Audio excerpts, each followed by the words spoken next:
আজকে আমি সকাল থেকে সারা দেশের খবর পাচ্ছি। আলহামদুলিল্লাহ আমাদেরও এক্সপেকটেশনের বাইরে সুষ্ঠু নির্বাচন এখন পর্যন্ত হয়েছে। কোথাও কোনো রকমের কোনো বিশৃঙ্খলার খবর আমরা পাইনি এবং আমি একইভাবে বলবো যেটা আমাদের সেনাবাহিনীর প্রধান বলেছেন যে সবাই যারা এখনও অপেক্ষায় আছেন তারা বাসা থেকে বের হয়ে আপনারা ভোট দিতে আসেন। সবাই ভোট দেন যাতে আমাদের একটা রেকর্ড সংখ্যক ভোট এবার পড়ে।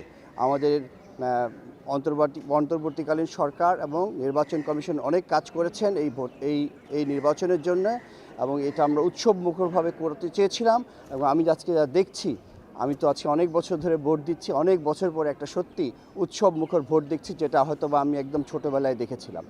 সো ইনশাল্লাহ দিনের শেষে আমরা একটা সুন্দর নির্বাচনের শেষ হবে আশা করছি এবং পরবর্তীতে ভোট গণনার মাধ্যমে যেই জয়ী হবেন আমরা তার কাছ থেকে নতুন দেশের প্রত্যাশা করব।